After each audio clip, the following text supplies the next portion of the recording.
5D का हम लोग अंतिम भाग पढ़ रहे हैं, जैव विविधता उसका संरक्षण। तभी तो जैव विविधता बताए, जैव विविधता से क्या लाभ हमको है, जैव विविधता के नष्ट होने की आशंकाएँ कैसे कैसे हैं, जैव विविधता को नष्ट होने से हम कैसे बचाएंगे। बचाने के लिए हमने दो तरह का संरक्षण, जैव विविधता का संरक्षण के लिए दो तरह के केंद्र पहले बताए, in situ ex situ. In situ माने यथास्थान या स्वस्थान, एक्स सीटू माने स्वस्थान से हटाकर बाह्य स्थान पर संरक्षण किया जाएगा। दो तरह संरक्षण किया गया जैव विविधता का। इन सीटू में राष्ट्रीय उद्यान, नेशनल पार्क, सैंक्चुअरी, अभय वन या अभयारण्य। तीसरा था रिजर्व फॉरेस्ट, संरक्षित वन।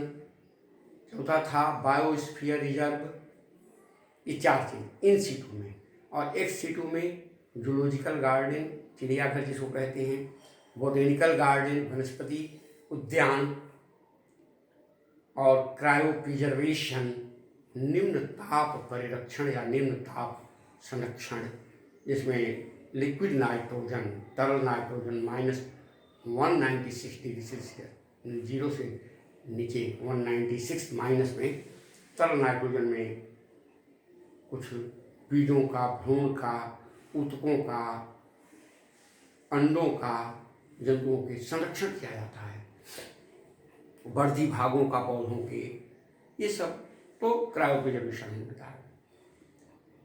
अब संरक्षण ये कर रहे हैं, इस संरक्षण को करने के लिए जैव विविधता का संरक्षण है। जैव विविधता बहुत तरह के पौधे, बहुत तरह के जंतु, सूक्ष्म पौधे, बड़े पौधे, सूक्ष्म जंतु, बृहद जंतु, लाभ हम पा रहे हैं जैव विविधता का। बहुत सारा लाभ है, लाभ बहुत सारा हमने बताया भी था।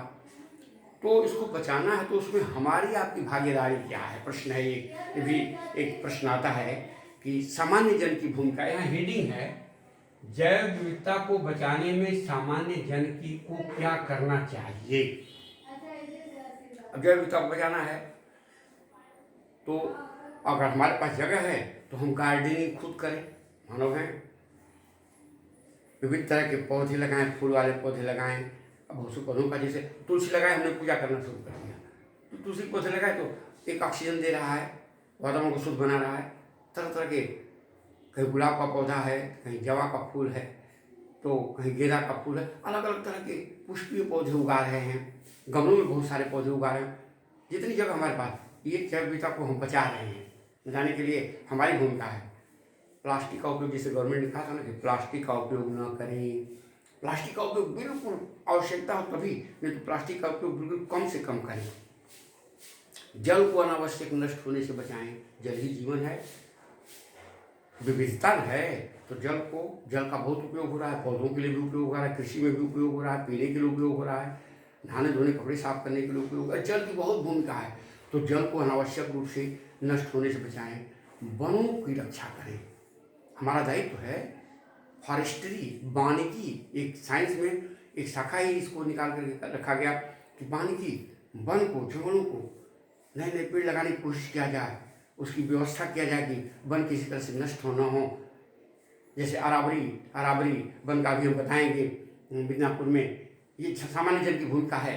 तो सामान्य जन को, हमको, आपको योगदान देना है। मिट्टी को प्रदूषित होने से बचाएं। मिट्टी में तरह तरह के जो रासायनिक का उपयोग हो रहा है उसमें कम से कम उपयोग करें।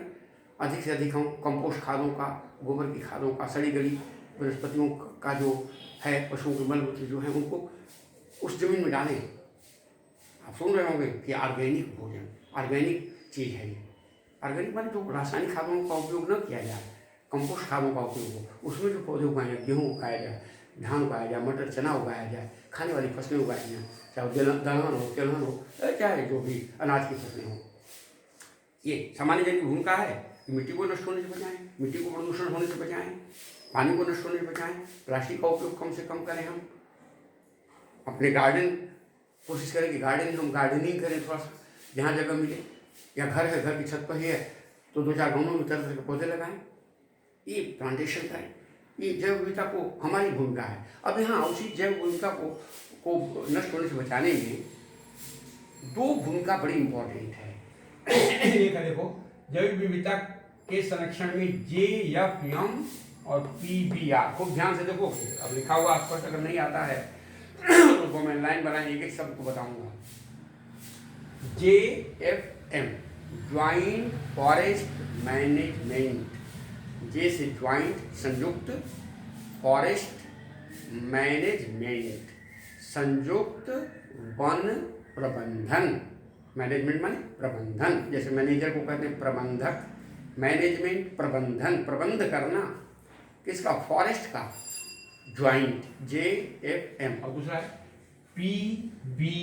PBR, people's biodiversity register, people's लोगों का, अपोस्ट्रोफी लगा के लिखेंगे, लोगों का, पीपल्स बायोडाइवर्सिटी जैव विविधता रजिस्टर, रजिस्टर आ से रजिस्टर होगा, इसको ध्यान रखोगे, जिसको हिंदी में आप रजिस्टर को विवरण पुस्तिका कह सकते हैं, विवरण पुस्तिका, रजिस्टर। दोनों का नाम मालूम हो गया, JFM ज्वाइंट फॉरेस्ट मैनेजमेंट संयुक्त वन प्रबंधन। दूसरा हो गया PBR पीपल्स बायोडाइवर्सिटी रजिस्टर, लोगों का जैव विविधता विवरण पुस्तिका या रजिस्टर, हिंदी में लिख सकते हो रजिस्टर विवरण पुस्तिका। पहली बात है JFM, देखो JFM सामूहिक या संयुक्त, समूह, समूह में किया गया, सामूहिक या संयुक्त वन प्रबंधन, हिंदी में लिख दिया ज्वाइंट फॉरेस्ट मैनेजमेंट। कब शुरू किया गया, इसकी शुरुआत देखो यहाँ लिखा हुआ है, इसका प्रारंभ 1971 में, ये पश्चिम बंगाल में अरावरी एक वन है, अरावरी मिदनापुर, पश्चिम मिदनापुर का जंगल है, अरावरी वन है, उसका नाम याद रखो, अरावरी का जंगल, यहाँ देखो अरावरी के जंगल मिदनापुर में, पश्चिम बंगाल के मिदनापुर में अरावरी का वन है, जंगल है, अरावरी उसका नाम है, जहाँ साल के बहुत ज़्यादा पेड़ हैं। तो वनों में प्रबंधन है, देखो मैनेजमेंट है, संयुक्त, अब संयुक्त क्या है, वहाँ फॉरेस्ट ऑफिसर है, जो वन विभाग के देखने वाले ऑफिसर हैं। आप पढ़े वो लिखोगे तो आप भी ऑफिसर बन सकते हो वन विभाग का, उसकी परीक्षा देकर के लोग वन विभाग के फॉरेस्ट रेंजर वगैरह बनते हैं। तो आए तो एक उन्होंने योजना बनाया कि ये नष्ट हो रहा है, तो इसको कैसे बनाएं, कैसे बचाएं।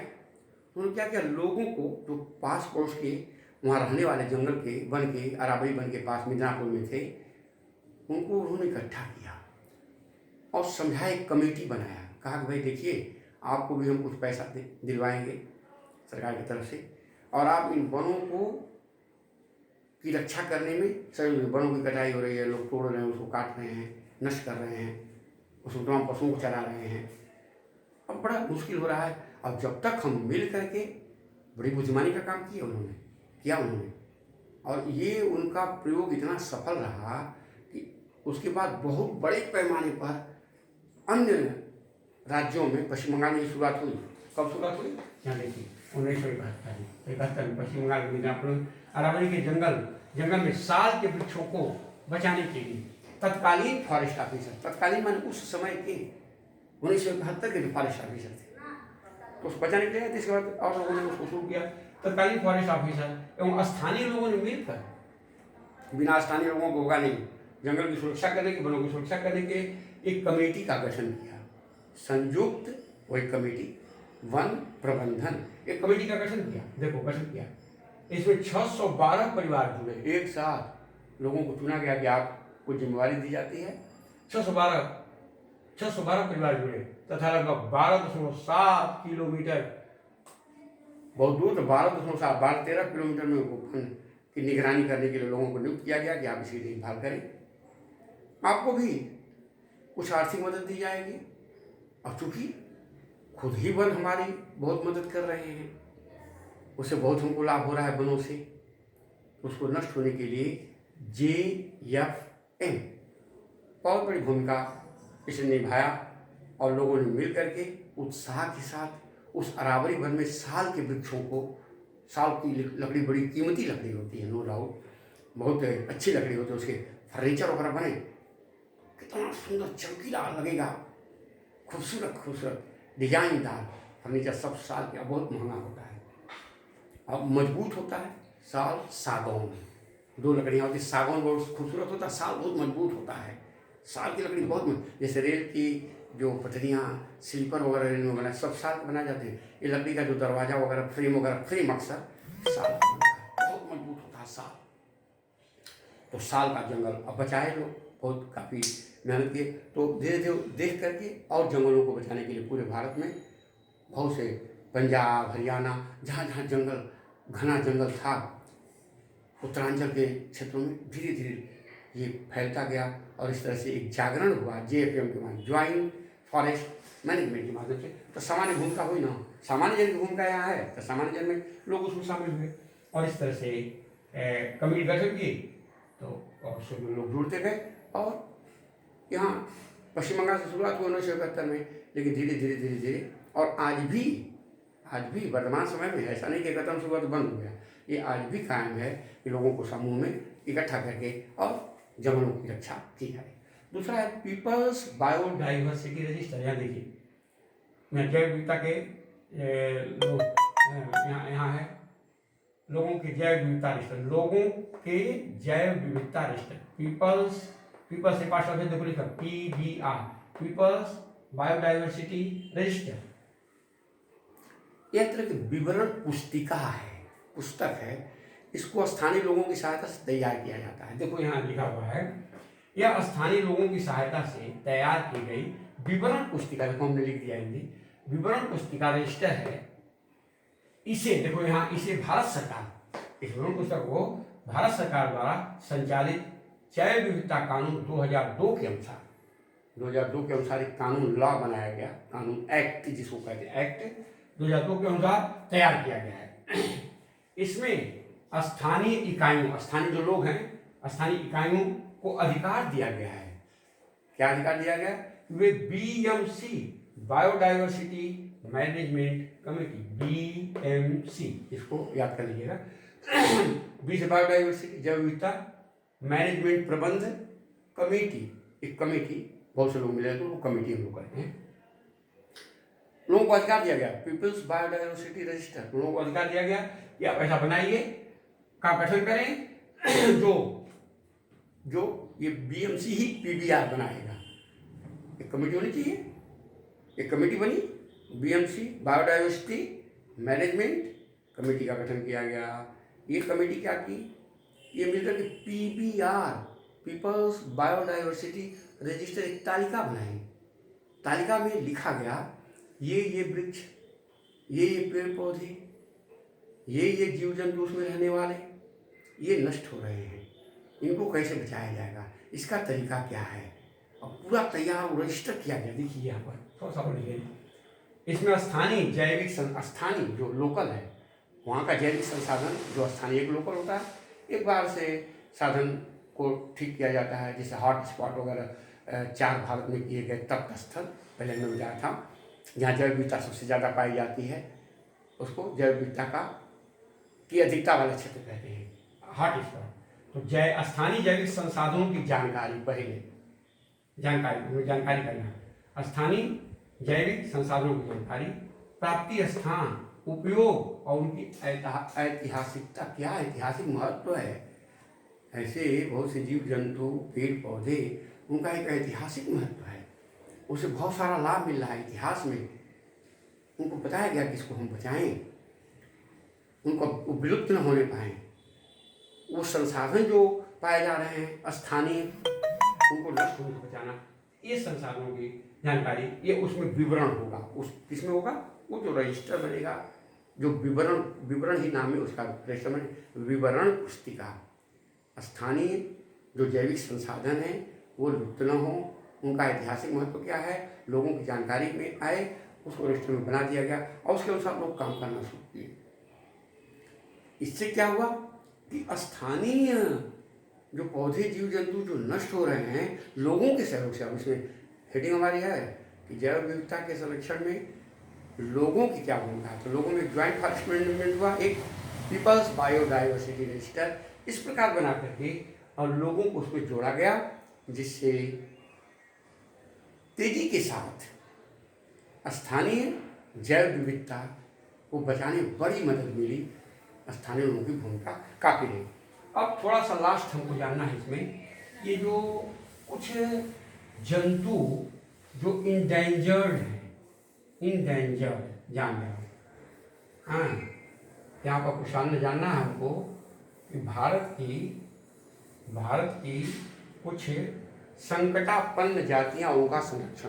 संकटापन्न में तुम्हारे सिलेबस में दिया हुआ है, संकट जिस पर है, संकटापन्न आने वाला संकट है कि ये विलुप्त होने के कगार पर पहुंच गए हैं अपने देश की, भारत की।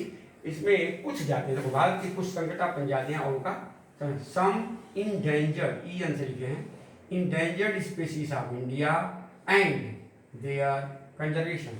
अब इसमें देखो पहला है बाघ, यहाँ अलग अलग जंतुओं को जानेंगे, टाइगर,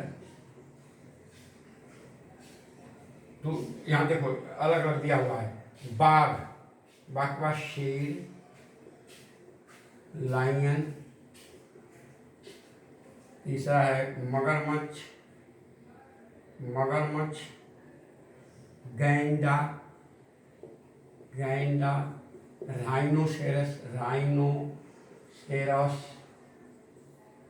चौथा है घड़ियाल, मगरमच्छ, इसको दोनों कह सकते हो, मगरमच्छ, क्रोकोडाइल, और पांचवा है मगरमच्छ के बाद बाघ से पांचवा रेड पांडा, लाल पांडा, इसको रेड पांडा ही कह रहे हैं, रेड यहाँ लिख रहे हैं, रेड पांडा।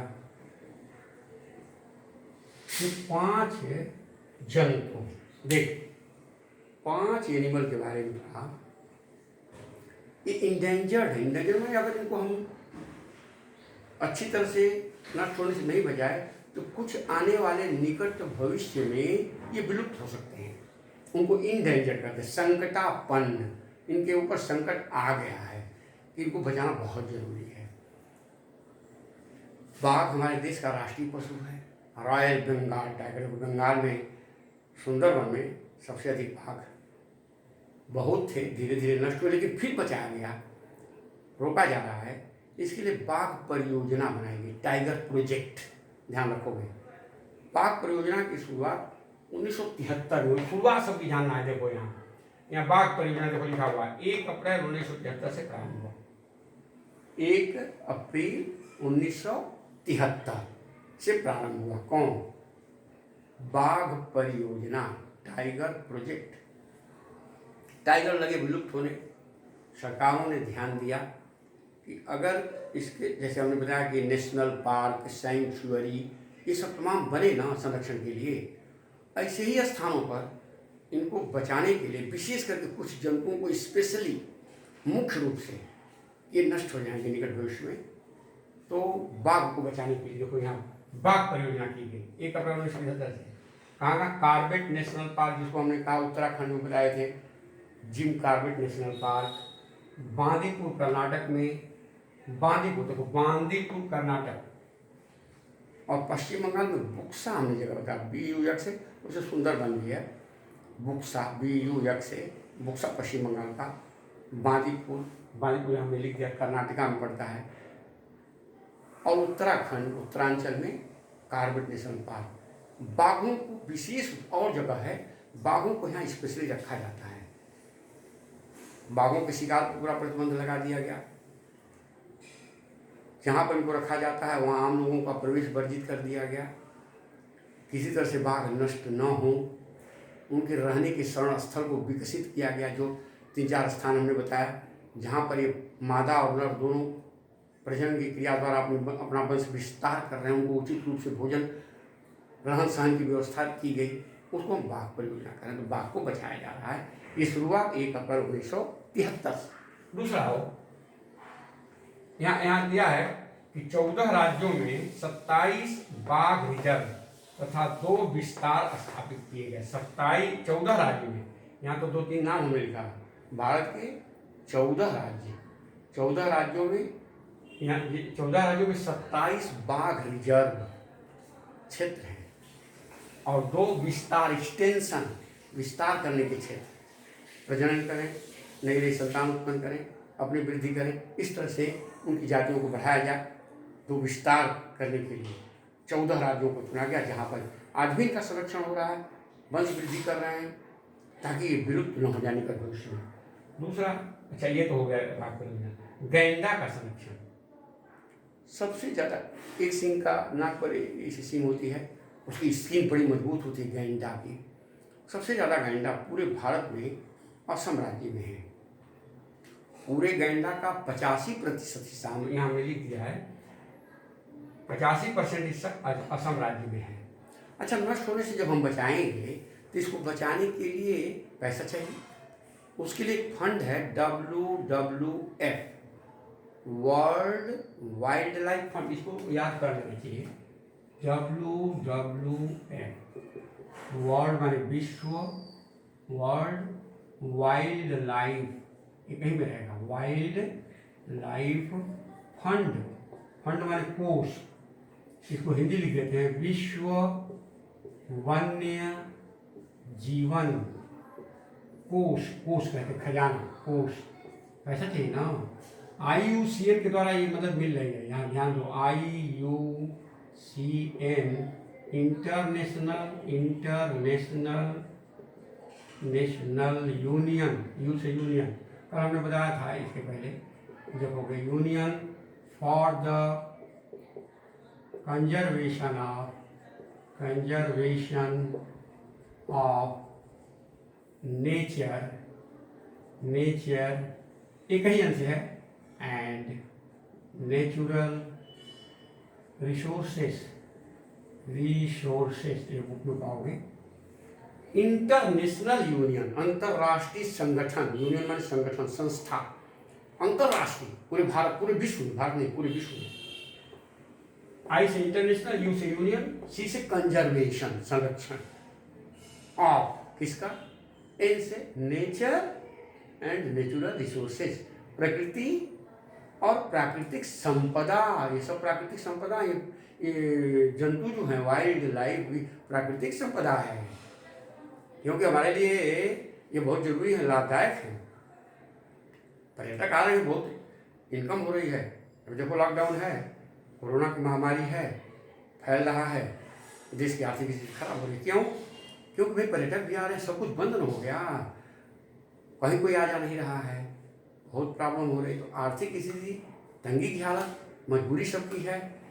तो ये international union for the conservation of nature and natural resources, प्रकृति और प्राकृतिक संपदा के संरक्षण के लिए अंतर्राष्ट्रीय संगठन, इसको फंडिंग करता है। ये संस्था बनाई गई है, पूरे विश्व मिल करके, विश्व के सभी देश उसमें अपना सहयोग देते हैं। और उसके लिए फंड कौन मुहैया कराता है? WWF, वर्ल्ड, देखो विश्व है ये भी, वाइल्ड लाइफ, पूरे दुनिया का जंगली जीवन कोष, खजाना, उस पर खर्च किया जाता है, इनके रख रखाव पर। तो गैंडा सबसे ज़्यादा असम में है, देखो यहाँ भी लिखा हुआ है 50% असम राज्य में WWF की सहायता से। WWF पैसा देगा, वर्ल्ड वाइल्ड लाइफ फंड पैसा है।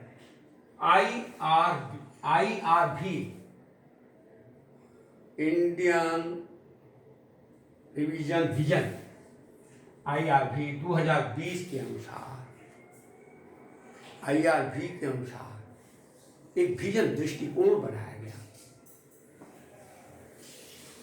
इंटरनेशनल राइनो है, राइनो माने राइनोसेरस, गैंडा, राइनोसेरस, इंटरनेशनल राइनो विजन दृष्टिकोण है 2020 के अनुसार। गैंडे की संख्या असम में 3000 तक बढ़ाई गई। ये विजन का 2020 चल ही रहा है, 2020 तक Indian rhino vision, Indian rhino माने गैंडा, विजन माने दृष्टिकोण 2020 के अनुसार एक गठन किया गया, बनाया गया। भाई दृष्टि तो हमको रखनी होगी, हम बचाएं कैसे, आम जनता कैसे बचाएगी? आम लोगों की भागीदारी हो रही है, ये गवर्नमेंट की भागीदारी है, इंटरनेशनल यूनियन है, इसके लिए सब कुछ बनाएगी संस्था। इन जंगली जीवों के जो नष्ट संकट जिनके ऊपर है, उनको नष्ट होने से बचाना। देखिए, तो इसके बाद केवल कांजीरंगा नेशनल पार्क है असम में। कांजीरंगा बहुत बड़ा नेशनल पार्क है। 1885 में गैंडे थे, वो बढ़ करके 2329 तक हो गए। और इसकी स्वीकृति जो 1987 में गवर्नमेंट की तरफ पूरा स्वीकृति मिल गई है कि इसको जो भी खर्च है उसको खर्च किया जाए और उसको बचाया जाए, ये जंतु को बचाया जाए। गैंडा को वहाँ भी नरमादा है जो प्रेजेंट करके उसमें उन असम में, काजीरंगा में, मानस में ये सब रखे गए हैं। जैसे पश्चिम बंगाल में बताया था जल्दापाड़ा में एक सेंचुरी है, अभय वन जल्दापाड़ा, जिसको प्राणी विहार भी कहते हैं। सेंचुरी को हमने हिंदी बताया था प्राणी विहार कहो, अभय वन, अभयारण्य, अरण्य माने भी वन होता है। तो जल्दापाड़ा में भी गैंडा का संरक्षण पश्चिम बंगाल किया जाता है। काजीरंगा सबसे 85% हमने बताया पूरे भारत का कहाँ, असम राज्य में गैंडा। अब देखो शेर परियोजना, गैंडा का शेर यहाँ लाइन अब्बा शेर कहते, शेर है, जंगल का राजा है शेर। अगर न बचा गया होता तो आज तक बचे नहीं होते। गुजरात में सबसे ज़्यादा शेर गिर का वन है, जूनागढ़। गुजरात में जूनागढ़ डिस्ट्रिक्ट है, जिला। तो जूनागढ़ के राजा थे पहले, तो उन्होंने गिर के वन को संरक्षित क्षेत्र घोषित करवा दिया था बहुत पहले। आज वहाँ पर शेर सबसे ज़्यादा पाए जा रहे हैं। देखिए शेर परियोजना जूनागढ़ में 1910 में शुरू हुआ। जूनागढ़ में कब शुरू हुई? 1910 में शुरू हुई। सन 2015 में गिर में कुल 523 एशियन शेर थे, 523। सबसे ज़्यादा शेर वही हैं भी, और जगह हैं, ऐसा नहीं कि, लेकिन सबसे ज़्यादा जैसे पता गैंडा असम में है, सबसे ज़्यादा शेर कहाँ है? जूनागढ़ जिले के गिर नामक जो वन है, संरक्षित क्षेत्र है, राष्ट्रीय उद्यान के रूप में उसको नेशनल पार्क के रूप में घोषित कर दिया गया, सेंचुरी के रूप में घोषित कर दिया गया। तो वहाँ पर रखे गए हैं सबसे ज़्यादा शेर, जिनका संरक्षण किया जा रहा है, उनकी वंशवृद्धि कराई जा रही है, उनको उचित पोषण की व्यवस्था की गई है, उनके रहन सहन का, उनका आवास हमेशा ध्यान में रखा जाता है। उनको कोई रोग हो जाए तो रोगों से बचाने के लिए दवाइयों का उपयोग किया जाता है। जितने जंतु हैं उन जगहों पर, स्पेशली जगह है ना, तब उसको नष्ट होने से बचाएं। अब इसके बाद आइए मगरमच्छ, घड़ियाल कहते हैं, घड़ियाली आंसू, मगरमच्छी आंसू, पता नहीं कैसा होता है, जो भी हो। घड़ियाल, मगरमच्छ, घड़ियाल जो है मगरमच्छ, सन 1974 में ये योजना आरंभ हुई मगरमच्छ को बचाने की। 1974 में जाकर के योजना नष्ट होने लगे, ऐसे रह रहे हैं तालाबों में, नदियों में मगरमच्छ बहुत पाए जा रहे हैं। तो उसको नष्ट होने से बचाने के लिए योजना लेनी पड़ेगी। क्रोकोडाइल प्रोजेक्ट तैयार हो, कब हुआ? सन 1974 में आरंभ हुआ।